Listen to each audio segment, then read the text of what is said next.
जय श्री राम, जय श्री गणेश, श्री गुरुदेव भगवान की जय हो। आज मैं आपको ये बता रहा हूँ कि हमसे कुछ अपराध ऐसे भी बन जाते हैं भगवान के प्रति जो हमें मालूम नहीं होता। वो छोटे छोटे अपराध भी बड़े अपराध माने गए हैं। तो इस तरह से 32 प्रकार के अपराध शास्त्रों में बताए गए हैं। पद्म पुराण में 32 प्रकार के जो अपराध बताए गए हैं, मैं वो आप सभी को बता रहा हूँ। पहला अपराध है कि भगवान के मंदिर में जूते खड़ाऊ पहनकर अथवा सवारी पर चढ़कर जाना। सवारी मतलब है कि हमारे घर के समीप कोई भी मंदिर हो तो वहाँ हमें पैदल ही चलना चाहिए, ना कि वाहन पर जाना चाहिए। दूसरा अपराध है कि जन्माष्टमी, रथ यात्रा आदि भगवत संबंधी उत्सवों को न करना तथा उनके दर्शन भी न करना। घर में अगर जन्माष्टमी आए, जिस तरह हम घर में अपने बच्चों के जन्मदिन आदि मनाते हैं, इसी तरह हमें भगवान का भी उत्सव बड़े प्रेम से मनाना चाहिए। नहीं मनाना ये एक अपराध है। और तीसरा भगवत अपराध कहा गया है कि भगवान के सामने जाकर के प्रणाम न करना। हम घर से निकले तो अगर रास्ते में मार्ग में कोई मंदिर आ जाए तो वहाँ उस मंदिर के सामने हमें प्रणाम करना चाहिए। अंदर ना जा सके तो कोई बात नहीं, बाहर से ही प्रणाम जरूर करें। और इसके साथ में अशुद्ध अवस्था में भगवान के दर्शन करना। अगर हम स्नान नहीं किए हुए हैं, भगवान के दर्शन करते हैं, तो ये भी अपराध बताया गया है। और अधिकतर लोग क्या करते हैं, पांचवा अपराध है कि एक हाथ से प्रणाम करते हैं।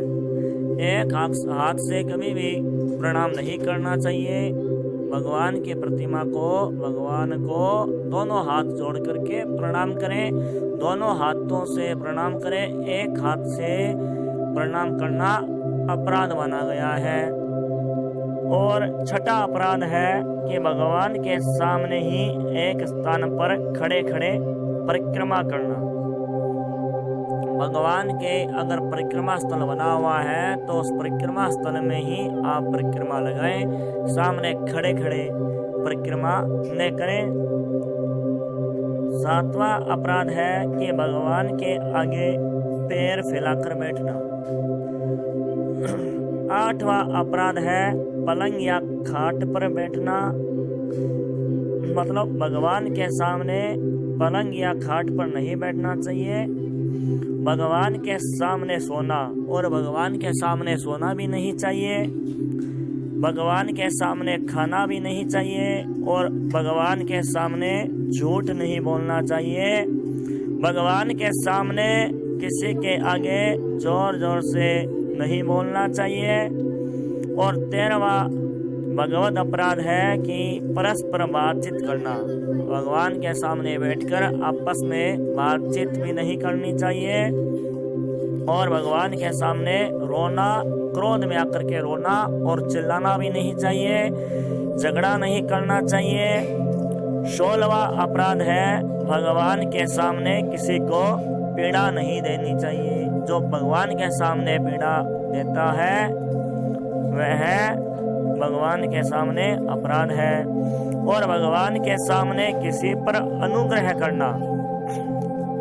और 18वां अपराध है कि भगवान के सामने स्त्रियों से राग पूर्वक बातें करना। 19वां अपराध है भगवान के सामने कंबल ओढ़ना। 20वां अपराध भगवान के सामने दूसरे की निंदा करना। 21वां अपराध है भगवान के सामने दूसरे की स्तुति करना। भगवान के सामने किसी दूसरे की स्तुति नहीं करना चाहिए। और भगवान के सामने अश्लील शब्द बोलना या गाली गलौज करना, ये भी भगवान के सामने 22वां अपराध है। 23वां अपराध भगवान के सामने अधोवायु का त्याग करना। और 24वां अपराध बताया है कि अगर शक्ति रहते हुए भी गौण यानी कि सामान्य उपचारों से पूजा करना। उपचारों मतलब भगवान के पंचोपचार 16 उपचार पूजन होता है। अगर हम समर्थवान हैं, हमारे घर में सामग्री है, अगर हम पुष्प लेकर आने में समर्थ हैं, दुर्वा लेकर आने में समर्थ हैं, फल फ्रूट चढ़ाने में समर्थ हैं, फिर भी हम कंजूसी करते हैं, ये अपराध है। और जिस ऋतु में जो फल हो उसे पहले भगवान को न चढ़ाना। जिस समय जिस ऋतु में जो फल उगता है तो पहले वह फल घर में ला करके भगवान को समर्पित करें, फिर आप उस फल का भक्षण कर सकते हैं।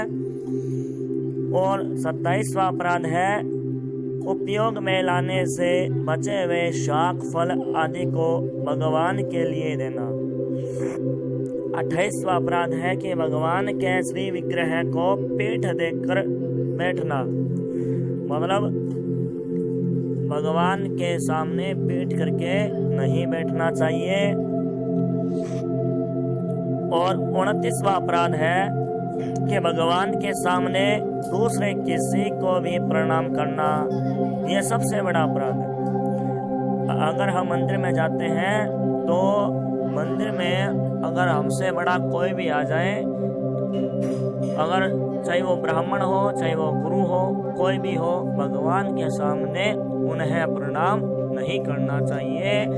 यह भी भगवत अपराध बताया गया है।